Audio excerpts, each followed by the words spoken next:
नमस्कार विद्यार्थी मित्रो, मी प्राध्यापक डॉक्टर निरंजन शहा तुमचे सर्वांचे आजच्या व्हिडिओमध्ये सहर्ष स्वागत करतो। मित्रो, आजपर्यंत आपण कम्प्युटराइज्ड अकाउंटिंग सिस्टीम या संकल्पनेच्या वेगवेगळ्या दृष्टिकोनातून अभ्यास केला।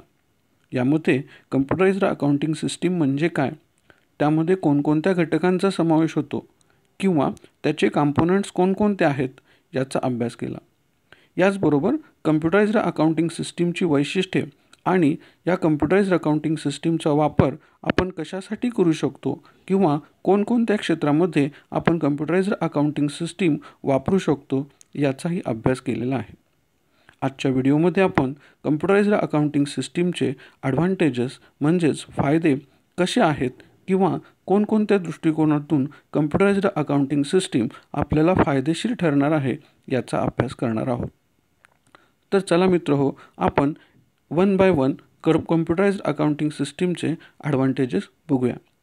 आता बेसिकली कम्प्युटरचा विचार केला तर कम्प्युटरची जी काही वैशिष्ट्ये आहेत आणि त्या वैशिष्ट्यामुळे कम्प्युटर आपल्याला ज्या ज्या कारणासाठी फायदे देतो त्या सर्व कारणांचा विचार या ठिकाणी आपल्याला या कम्प्युटराइज्ड अकाउंटिंग सिस्टीममध्ये होणार आहे।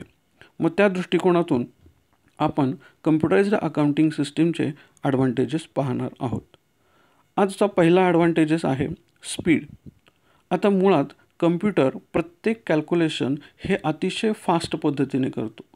दुसरं, कम्प्युटरमध्ये ज्या ज्या गोष्टी आपण रेकॉर्ड करतो त्याही आपण फास्ट पद्धतीने काय करत असतो, रेकॉर्ड करत असतो। कम्प्युटरमध्ये CPU हे मशीन ज्या पद्धतीने काम करतं त्या पद्धतीने व्यक्ती ही आपल्या डोक्यामध्ये विचार करत असते, परंतु मशीन ज्या पद्धतीने काम करते तेवढ्या स्पीडने व्यक्ती काम करू शकत नाही। एखाद्या ट्रान्झॅक्शनचं पोस्टिंग करायचं आहे किंवा एखादा टेबल प्रिपेअर करायचा आहे किंवा एखादा चार्ट प्रिपेअर करायचा आहे किंवा एखाद्या कॉलमची टोटल घ्यायची आहे, अशा वेळेस कम्प्युटराइज्ड अकाउंटिंग सिस्टीम हे आपल्याला मॅन्युअल अकाउंटिंगपेक्षा अधिक फायदेशीर ठरतं। अकाउंटिंग डेटा ज्यावेळेस आपण प्रोसेससाठी कम्प्युटरमध्ये स्टोअर करतो त्यावेळेस कम्प्युटराइज्ड अकाउंटिंग सिस्टीमद्वारे किंवा सॉफ्टवेअरद्वारे त्याच्यावरती प्रोसेस फास्ट केली जाते। काही सेकंदामध्ये आपल्याला त्याचे रिझल्ट्स आपल्याला बघायला मिळतात। मॅन्युअल अकाउंटिंगमध्ये जर आपल्याला डेटावरती किंवा अकाउंट्सवरती प्रोसेस करायची म्हटलं आणि त्याच्यातून रिपोर्ट्स मिळवायचे म्हटलं तर वेळ लागणार, म्हणजे मॅन्युअली ह्या सर्व प्रक्रियेला वेळ लागतो, परंतु तेच कम्प्युटराइज्ड अकाउंटिंग सिस्टीमद्वारे आपल्याला कमी वेळामध्ये मिळणार आहे। त्यामुळं ही स्पीड हे आपल्याला अतिशय महत्त्वाचा ॲडव्हांटेज कम्प्युटराइज्ड अकाउंटिंग सिस्टीममध्ये होणार आहे। दुसरा फायदा आपल्याला होणार आहे ॲक्युरसी। आता मित्रहो, तुम्हाला माहिती आहे की कम्प्युटराइज्ड अकाउंटिंग सिस्टीमचा जर विचार केला तर या ठिकाणी आपण कम्प्युटरमध्ये अतिशय ॲक्युरेट कॅल्क्युलेशन्स मिळतात। सर्व प्रोग्राम्स सेट केलेले असतात, सर्व फॉर्म्युले सेट केलेले असतात, त्यामुळे या ठिकाणी चुका होण्याची शक्यता असत नाही। म्हणजे एखादा ट्रान्झॅक्शन्स रेकॉर्ड करायचा राहिला किंवा त्याचं पोस्टिंग करायचं राहिलं किंवा बेरीज घेताना एखादा आयटम राहिला असं होणार नाही, कारण की ज्या ज्या गोष्टी त्यामध्ये रेकॉर्ड केलेल्या आहेत त्या सर्व ट्रान्झॅक्शन्सची बेरीज कम्प्युटराइज्ड अकाउंटिंगद्वारे घेतली जाते। किंबहुना आपण असं म्हणूया की ते सॉफ्टवेअर ॲटोमॅटिकली त्या बेरजा करत असतं आणि त्या ठिकाणी पोस्टिंग करत असतं। ज्यावेळेस आपण कम्प्युटराइज्ड अकाउंटिंगचा विचार करतो आणि त्याच पर्यायाने आपण मॅन्युअल अकाउंटिंगचा विचार करतो तर आपल्याला माहिती आहे की मॅन्युअल अकाउंटिंगमध्ये आपण ट्रान्झॅक्शन्स वाचतो किंवा ट्रान्झॅक्शन पाहतो आणि त्या ट्रान्झॅक्शनचं जर्नल एंट्रीमध्ये रेकॉर्डिंग करतो, त्याचं नंतर लेजर पोस्टिंग करतो। परंतु कम्प्युटराइज्ड अकाउंटिंग सिस्टीममध्ये तुम्हाला फक्त जर्नल एंट्री रेकॉर्ड करायची आहे, लेजर पोस्टिंग ऑटोमॅटिकली होणार आहे आणि ते ॲक्युरेटली त्याच अकाउंटला केलं जाणार आहे। मॅन्युअल अकाउंटिंगमध्ये हे काम तुम्हाला स्वतंत्रपणे करावं लागतं आणि त्यामध्ये चुकण्याची शक्यता आहे। म्हणजे उदाहरणार्थ, जर एखादी एंट्री स्टेशनरी परचेसच्या संदर्भामध्ये असेल तर आपण या ठिकाणी स्टेशनरी परचेस केली म्हणून stationery account debit to cash किंवा बँक अकाउंट अशी एंट्री करणार आहोत आणि मग त्याचं पोस्टिंग स्टेशनरी अकाउंटच्या डेबिटला आणि बँक किंवा कॅश अकाउंटच्या क्रेडिट साईडला आपल्याला स्वतंत्रपणे करावं लागतं। परंतु कम्प्युटराइज्ड अकाउंटिंग सिस्टीममध्ये या गोष्टी करण्याची आवश्यकता नाही। ज्यावेळेस आपण stationery account debit to cash किंवा बँक या व्हाउचर एंट्रीचं रेकॉर्डिंग करतो आणि ट्रान्झॅक्शन सेव्ह करतो, त्याच वेळेस ॲटोमॅटिकली स्टेशनरी अकाउंटच्या डेबिटला कम्प्युटर ॲक्युरेटली त्याचं पोस्टिंग करतो आणि बँक अकाउंटच्या क्रेडिटला त्याचं पोस्टिंग केलं जातं. त्यामुळे मॅथमॅटिकल कॅल्क्युलेशन्स असतील, carried down broad down balances असतील किंवा पोस्टिंग करण्याचं असेल किंवा रिपोर्ट जनरेट करायचा असेल तर हे ॲटोमॅटिकली कम्प्युटरद्वारे किंवा त्या सॉफ्टवेअरद्वारे आपल्याला करता येऊ शकतं. त्यामुळे ॲक्युरसी हा अतिशय महत्त्वाचा फायदा आपल्याला कम्प्युटराइज अकाउंटिंग सिस्टीममधून मिळणार आहे. तिसरा फायदा आहे रिलायबिलिटी. म्हणजे ज्यावेळेस आपल्याला एखादं रेकॉर्ड मिळतं किंवा एखादं रिपोर्ट आपण तयार करतो किंवा ज्यावेळेस आपल्याला एखाद्या ट्रान्झॅक्शन्सचे रिझल्ट्स मिळतात, प्रिपेअर केलेले जे काही अकाउंट्स आहेत ते आपल्याला रिपोर्ट फॉर्मॅटमध्ये मिळतात, त्यावेळेस ते फॉर्मॅट हे विश्वसनीय राहतात. का तर ते कम्प्युटरद्वारे जनरेट केलेले आहेत, कम्प्युटरमधून ऑटोमॅटिकली त्याचं पोस्टिंग झालेलं आहे आणि फायनली त्याचा ॲनालिसिससुद्धा कम्प्युटरद्वारे केलेला आहे, कॅल्क्युलेशन्स कम्प्युटरद्वारे केलेले आहेत आणि आपल्याला माहिती आहे कम्प्युटर हे ॲक्युरेटली करतो, त्यामुळे त्यामध्ये चुका असण्याची शक्यता नाही. त्यामुळे बऱ्याच वेळा आपल्याला म्हणजे ज्यावेळेस मॅन्युअली आपण अकाउंटिंग करतो त्यावेळेस बराच वेळ तर लागतो, त्यात चुकण्याची शक्यता असते. त्यामुळे त्याच्यातून रिपोर्ट जो मॅन्युअली तयार केला जातो हा प्रत्येक वेळेस विश्वसनीय असेलच असं नाही, परंतु ज्यावेळेस कम्प्युटरद्वारे एखादा रिपोर्ट जनरेट केला जातो तो मात्र या ठिकाणी आपल्याला विश्वसनीय राहतो, कारण ऑटोमॅटिकली फंक्शनिंग त्या पद्धतीने दिलेलं असतं, प्रोग्रॅमिंग त्या पद्धतीने सेट केलेलं असतं. त्यामुळे हायली रिलायबल अशा संकल्पनेचा विचार या ठिकाणी कम्प्युटराइज अकाउंटिंग सिस्टीममध्ये आपण बघू शकतो. म्हणजे मानवाने बनवलेले रिपोर्ट्स आणि कम्प्युटरने बनवलेले रिपोर्ट्स यामध्ये जर रिलायबिलिटीचा जर विचार केला तर कम्प्युटरने बनवलेल्या रिपोर्ट्सवरती जास्त विश्वसनीयता राहते, मानवाने बनवलेल्या रिपोर्टमध्ये चुका राहण्याची शक्यता असू शकते. तर हा एक फायदा आपल्याला कम्प्युटराइज अकाउंटिंग सिस्टीममुळे होणार आहे. चौथा फायदा आहे up to date information. Computer automatically date set करत असतो आणि ज्या ज्या वेळेस आपल्याला ही एखादी एंट्री करायची आहे त्या वेळेस तो डेट आपल्याला विचारत असतो.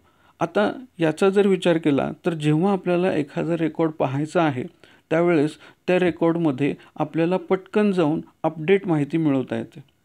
म्हणजे जर तिथं आपण डेट टाकली, या तारखेपासून या तारखेपर्यंत आपल्याला रिपोर्ट जनरेट करायचा आहे किंवा या तारखेपासून त्या तारखेपर्यंत एखादं स्टेटमेंट आपल्याला बघायचं आहे किंवा एखाद्या डेटर्सची रक्कम आपल्याला बघायची आहे, क्रेडिटर्सची रक्कम बघायची आहे किंवा एखाद्या बिझनेसमध्ये किती विक्री झालेली आहे मागच्या महिन्यात, 6 महिन्यात, वर्षभरात आणि कोणत्या तारखेपासून कोणत्या तारखेपर्यंत आपल्याला जर अशा पद्धतीचे रेकॉर्ड्स बघायचे असतील तर अतिशय सहज आणि सोप्या पद्धतीने आपल्याला हे रेकॉर्ड्स अवेलेबल होत राहतात. त्यामुळं या ठिकाणी अप टू डेट इन्फॉर्मेशन मिळत राहते. दुसरा फायदा, या सॉफ्टवेअर्सचे नवीन नवीन व्हर्जन्स येत राहतात आणि नवीन नवीन व्हर्जन्स आपल्याला आणखीन चांगल्या पद्धतीची फॅसिलिटी प्रोव्हाइड करत असतात. डेटा स्टोअर करताना किंवा डेटा एंटर करताना जेव्हा जेव्हा आपण त्याच्या रेकॉर्डिंगचा विचार केलेला आहे त्यावेळेस अपडेट अकाउंटिंग रेकॉर्ड्स त्या ठिकाणी तयार होत राहतात आणि फास्टेस्ट इन्फॉर्मेशन आपल्याला मिळत राहते. म्हणजे जर एखादा रिपोर्ट आपल्याला पाहिजे असेल तर लगेच त्या तारखेचा रिपोर्ट आपल्याला काय होतो, मिळतो. त्यामुळं अप टू डेट इन्फॉर्मेशन आपल्याला मिळत राहते. मॅन्युअल अकाउंटिंगमध्ये आपल्याला अप टू डेट इन्फॉर्मेशन मिळण्यासाठी वेळ लागेल. म्हणजे आपल्याला त्याचे रिपोर्ट्स बनवावे लागतील, त्याच्यासाठी 1-2 दिवस जावे लागतील, कारण की त्या ठिकाणी जे काही रिपोर्ट्स बनवलेले आहेत किंवा ज्या अकाउंट्सच्या आधारे आपल्याला रिपोर्ट्स बनवायचे आहेत ते अकाउंट्स पाहावे लागतील आणि मग त्याचे रिपोर्ट्समध्ये कन्व्हर्जन करावं लागेल. परंतु कम्प्युटराइज अकाउंटिंग सिस्टीममध्ये सॉफ्टवेअर असल्यामुळे आणि सॉफ्टवेअरमध्ये प्रोग्रॅमिंग सेट केल्यामुळे आपल्याला अप टू डेट इन्फॉर्मेशन मिळण्यास मदत होते. हा चौथा फायदा आपल्याला या ठिकाणी कम्प्युटराइज अकाउंटिंग सिस्टीमच्या संदर्भात सांगता येईल. यानंतर आपण बघूया पाचवा फायदा काय आहे, की पाचव्या फायद्यामध्ये आपल्याला दिसेल रिअल टाईम यूजर इंटरफेस.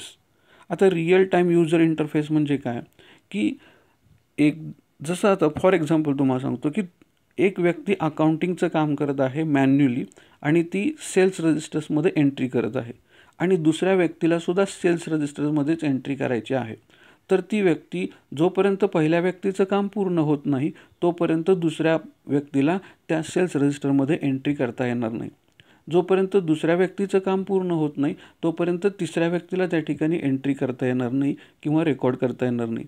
परंतु कम्प्युटराइज अकाउंटिंग सिस्टीममध्ये मात्र हे शक्य आहे, कारण की प्रत्येक कम्प्युटर किंवा प्रत्येक सॉफ्टवेअर हे इंटरकनेक्टेड असणार आहे किंवा बरेचसे अकाउंटिंग सॉफ्टवेअर्स हे ऑनलाईन किंवा नेटवर्कद्वारे एकमेकांशी कनेक्ट केलेले असू शकतात. त्यामुळे एकाच वेळेस ते सॉफ्टवेअर अनेक जण यूज करू शकतात आणि त्या सॉफ्टवेअरमध्ये एंट्री करू शकतात. जसं की बँक अकाउंटिंगचा जर विचार केला तर आता आपण बघतो की आज सर्व बँका या कम्प्युटरशी रिलेटेड ट्रान्झॅक्शन्स रेकॉर्ड करतात. आणि आता एखाद्या ब्रँचमधून पैसा पाठवायचे किंवा दुसऱ्या ब्रँचमध्ये मिळवायचेत तर सॉफ्टवेअर एकाच वेळेस वापरलं जाणार आहे. मग ते एका गावामधून दुसऱ्या गावाला पैसे पाठवायचे असतील, एका शाखेमधून दुसऱ्या शाखेत पैसे पाठवायचे असतील किंवा आपल्याला एका ब्रँचमधून दुसऱ्या ब्रँचमध्ये पैसे पाठवायचे असतील तर एका ब्रँचमध्ये त्याच सॉफ्टवेअरचा यूजर वेगळा असेल तर दुसऱ्या ब्रँचमध्ये त्याच सॉफ्टवेअरचा यूजर वेगळा असेल. एका वेळेस तो चार ठिकाणी 4 यूजर्स सेम सॉफ्टवेअरमध्ये एंट्री करू शकतात आणि ऑटोमॅटिकली त्या ठिकाणी डेटा काय होत राहतो, स्टोअर होत राहतो, अपडेट राहतात आणि दुसऱ्याचा डेटा आपल्याला एका वेळेस बघता येतो. म्हणजे ओळीने 4 कम्प्युटर्स जर एका शेजारी एक बसवले आणि ते इंटरकनेक्ट केले तर एका वेळेस ते सॉफ्टवेअर 4 जणांना वापरता येऊ शकतं. हे मॅन्युअल अकाउंटिंगमध्ये शक्य नाही. त्यामुळं रिअल टाईम यूजर इंटरफेस हा एक महत्त्वाचा ॲडव्हान्टेज या कम्प्युटराइज्ड अकाउंटिंग सिस्टीममुळे आपल्याला अवेलेबल झालेला आहे. यानंतर आपण पुढचा ॲडव्हान्टेज बघणार आहोत ते म्हणजे ऑटोमेटेड डॉक्युमेंट प्रोडक्शन. जेव्हा जेव्हा आपण व्हाउचर एंट्रीज करतो, जेव्हा जेव्हा अकाउंटिंग सॉफ्टवेअरमध्ये आपण रेकॉर्ड्स तयार करतो किंवा ज्यावेळेस आपण त्याचं व्हाउचिंग त्या प्रॉपर व्हाउचर्समध्ये जाऊन त्या ठिकाणी एंट्री करतो, त्यावेळेस डॉक्युमेंट प्रोडक्शन करण्यासाठी आपल्याला ऑप्शन्स अवेलेबल राहतात. अकाउंट्स तयार झालेले आहेत, व्हाउचर्स तयार झालेले आहेत आणि आपल्याला पाहिजे त्या पद्धतीचे स्टेटमेंट्स या अकाउंटिंग एंट्रीद्वारे तयार झालेले आपण प्रिंट काढू शकतो. कॅशबुक पाहिजे असेल, ट्रायल बॅलन्स पाहिजे असेल, डेटर्सचं स्टेटमेंट पाहिजे असेल, क्रेडिटर्सचं स्टेटमेंट पाहिजे असेल, इवन आपल्या बिझनेसची इन्व्हेस्टमेंट किती आहे त्या इन्व्हेस्टमेंटचं स्टेटमेंट पाहिजे असेल किंवा स्टॉक स्टेटमेंट आपल्याला पाहिजे असेल तर हे सगळे स्टॉक स्टेटमेंट, इन्व्हेस्टमेंट स्टेटमेंट्स, डेटर्सचे स्टेटमेंट्स, कॅशबुकचं स्टेटमेंट असेल, पासबुकचं स्टेटमेंट असेल, even trading account, profit and loss account, balance sheet, हे सगळे आपण डॉक्युमेंट्स काय करू शकतो, प्रिपेअर करू शकतो किंवा या सॉफ्टवेअरद्वारे आपल्याला काय होत असतात, प्रोड्यूस होत असतात. म्हणजे आपल्याला त्या गोष्टी करण्याची आवश्यकता नाही. आपण काय करायचं आहे, फक्त ट्रान्झॅक्शन रेकॉर्ड करायचं आहे ज्या त्या तारखेला आणि जेव्हा जेव्हा आपण ट्रान्झॅक्शन रेकॉर्ड करू तेव्हा तेव्हा ऑटोमॅटिकली हे रिपोर्ट्स काय होत राहणार आहेत, जनरेट होत राहणार आहेत आणि आपल्याला डॉक्युमेंट स्वरूपामध्ये आपण ते प्रिंट काढू शकतो. म्हणजे हा एक फायदा कम्प्युटराइज अकाउंटिंग सिस्टीममुळे मिळालेला आहे. मॅन्युअल अकाउंटिंग सिस्टीममध्ये अशी कोणतीही पद्धत अवेलेबल नाही. यानंतर पुढचा ॲडव्हान्टेज आपण बघणार आहे इफिशियन्सी, कार्यक्षमता. कम्प्युटराइज अकाउंटिंगमुळे काय झालेलं आहे, इफिशियन्सी वाढलेली आहे. मॅन्युअल अकाउंटिंगमध्ये एखादं काम करत असताना, एखादं डॉक्युमेंट रेकॉर्ड करत असताना बराच वेळ जातो, कार्यक्षमता कमी राहते आणि जे काम लेंदी आहे, कंटाळवाणं आहे, त्या कामाचा पुढे वापर म्हणजे पुढे ते काम करत असताना त्याच्यामध्ये चुका होण्याची शक्यता आहे. कम्प्युटराइज अकाउंटिंग सिस्टीममुळे मात्र काय होतं की यूजर इंटरफेस मिळतो. अकाउंटिंगमध्ये क्लिक केल्यानंतर बटनावरती फंक्शन ऑपरेट होतात. व्हाउचर एंट्री आपल्याला रेकॉर्ड करायची आहे तर तिथं फंक्शन्स कीज दिलेल्या आहेत, शॉर्टकट कीज दिलेल्या आहेत. बटन प्रेस केल्यानंतर आपल्याला ते फंक्शन्स ओपन होतात आणि आपण इझिली फ्रॅक्शन ऑफ सेकंदामध्ये त्या ठिकाणी काय करू शकतो, एंट्री करू शकतो. काही ऑप्शन्स सिलेक्ट केलेले असतात, फक्त त्याच्यावरती क्लिक करण्याची गरज असते. म्हणजे इथं काय होतं आहे की एखादा रिपोर्ट जरी जनरेट करायचा झाला तरी आपण एका क्लिकवरती तो रिपोर्ट जनरेट करू शकतो किंवा त्याची प्रिंट घेऊ शकतो. आवश्यक ती माहिती, युजफुल इन्फॉर्मेशन ज्याला म्हणतो, ती माहिती आपल्याला पटकन मिळवता येते. मॅन्युअल अकाउंटिंगमध्ये अशा कोणत्याही गोष्टी करता येत नाहीत. त्यामुळं कार्यक्षमतेच्या दृष्टिकोनातून जर विचार केला तर कम्प्युटराइज्ड अकाउंटिंग सिस्टीमची कार्यक्षमता ही मॅन्युअल अकाउंटिंग सिस्टीमपेक्षा ही अधिक असते. त्यामुळं काम करणाऱ्याला उत्साह येतो आणि दुसरं गोष्ट काम अतिशय ॲक्युरेटपणे केलं जाऊ शकतं. हा एक महत्त्वाचा भाग. पुढचं लिजिबिलिटी. आता लिजिबिलिटीचा जर विचार केला तर लिजिबिलिटी म्हणजे काय की स्वच्छपणा, सुवाच्यपणा. आता ज्यावेळेस एखादा व्यक्ती बुक्स ऑफ अकाउंट्समध्ये हाताने एंट्री करतो त्यावेळेस त्याचं अक्षर जर त्याच्या अक्षरामध्ये सुवाच्यपणा नसेल तर, स्वच्छपणा नसेल तर, किंवा अशुद्ध लेखन असेल तर त्या ठिकाणी काय होणार आहे, आपलं रेकॉर्ड्स त्या पद्धतीचंच राहणार आहे, समजण्यास अवघड जाणार आहे. म्हणजे बऱ्याच वेळा आकडेमोड करत असताना काहींचे आकडे आपल्याला ओळखू येत नाहीत. 0 लिहिलं आहे का 8 लिहिलं आहे हे समजत नाही. 1, 2, 3 लिहित असताना सुद्धा जवळजवळ काढले असतील, कॉमा द्यायला चुकला असेल तर त्या ठिकाणी लाखाच्या ऐवजी हजार, हजाराच्या ऐवजी अमाऊंट्स बदलू शकतात. किंवा एका ठिकाणाहून दुसऱ्या ठिकाणी पोस्टिंग करताना सुद्धा प्रॉब्लेम येतात. किंवा बऱ्याच वेळा कुणाचं अक्षर लहान आहे, कुणाचं अक्षर मोठं आहे, तर त्याच्यावरून सुद्धा आपल्याला बघायला मिळतं की काही रिपोर्ट्स आपल्याला समजून घ्यावे लागतात, काही रिपोर्ट समजतच नाहीत. अक्षर न समजल्यामुळे तीच व्यक्ती त्या ठिकाणी आपल्याला अवेलेबल असेल तर ती व्यक्ती समजून सांगू शकते. असं कम्प्युटराइज्ड अकाउंटिंग सिस्टीममध्ये काहीही राहत नाही. का तर कम्प्युटराइज्ड अकाउंटिंग सिस्टीममध्ये अल्फाबेट्स किंवा नंबर्स त्या ठिकाणी यूज करून त्या टायपिंग केलेलं असतं, कीबोर्डचा वापर केलेला असतो. त्यामुळे एका विशिष्ट फॉर्ममध्ये किंवा विशिष्ट फॉन्टमध्ये आपण किंवा विशिष्ट साईजमध्ये त्याचं रेकॉर्डिंग त्या ठिकाणी होत राहतं. मग व्यक्ती कोणीही असेल त्याचा अक्षराचा काही संबंध असणार नाही. त्याला फक्त काय करायचं आहे, त्या ठिकाणी ते टाईप करायचं आहे आणि ते टाईप केलेलं वाक्य किंवा टाईप केलेला शब्द किंवा टाईप केलेलं अकाउंट किंवा त्याची अमाऊंट ही त्याच फॉन्टमध्ये सॉफ्टवेअरमध्ये रेकॉर्ड होणार आहे. त्यामुळे जेव्हा जेव्हा आपल्याला रिपोर्ट्स बघायचे आहेत तर ते एकाच फॉन्टमध्ये मिळणार आहेत. ही लिजिबिलिटी आपल्याला कम्प्युटराइज्ड अकाउंटिंग सिस्टीममुळेच अवेलेबल होते. मॅन्युअल अकाउंटिंग सिस्टीममध्ये अशी कोणतीही सिस्टीम नाही. कारण की रायटिंग स्किल प्रत्येकाचं वेगळं आहे. प्रत्येकजण वेगवेगळ्या पद्धतीने ABCD अल्फाबेट्स किंवा सेंटेन्स लिहित असतो. त्या पद्धतीचं अक्षर त्याचं वेगळं असतं. परंतु एक स्टँडर्ड फॉर्मॅटमध्ये कम्प्युटरमध्ये अकाउंटिंग केल्यामुळे सर्वांना ते समजण्यास सोपं जातं. त्यामुळं ॲक्युरसी राहते, रिलायबिलिटी राहते, या सगळ्या गोष्टी आपोआप त्याच्यामध्ये डेव्हलप होतात. हा एक फायदा कम्प्युटराइज्ड अकाउंटिंग सिस्टीममुळे झालेला आहे. पुढचा एक फायदा आहे क्वालिटी रिपोर्ट. आता वरचे सगळे फीचर्स आपल्याला फायदेशीर ठरत असतील तर आपल्याला साहजिक आहे मिळणारे रिपोर्टसुद्धा हे काय असणार आहेत, क्वालिटेटिव्ह रिपोर्ट असणार आहेत. म्हणजे इनबिल्ट त्याच्यामध्ये बऱ्याचशा गोष्टी सेट केलेल्या असतात.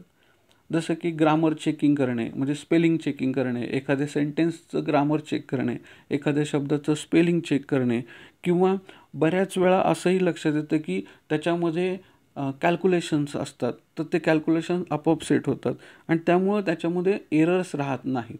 एरर्स लेस त्या ठिकाणी राहतं, ॲक्युरसी त्या ठिकाणी राहते. दुसरा महत्त्वाचा भाग क्वालिटी रिपोर्टचा विचार केला तर ज्यावेळेस एखादी व्यक्ती मॅन्युअली एखादा रिपोर्ट लिहिते त्यावेळेस त्याच्या डोक्यामध्ये ज्या ज्या गोष्टी येतात तो त्या रिपोर्टमध्ये लिहित असतो जनरली, आणि त्यामध्ये बदल होण्याची शक्यता असू शकते. कम्प्युटराइज्ड अकाउंटिंगमध्ये असं होऊ शकत नाही. कारण की कम्प्युटराइज्ड अकाउंटिंगमध्ये डेटा ऑलरेडी फीड केलेला असेल तर जो डेटा फीड केलेला आहे तोच डेटा रिपोर्ट स्वरूपामध्ये आपल्याला मिळत राहतो. त्यामुळं या ठिकाणी रिपोर्ट जे बनतात हे सगळे क्वालिटी रिपोर्ट्स तयार होत असतात. पुढचं MIS रिपोर्ट. MIS म्हणजे मॅनेजमेंट इन्फॉर्मेशन सिस्टीम रिपोर्ट.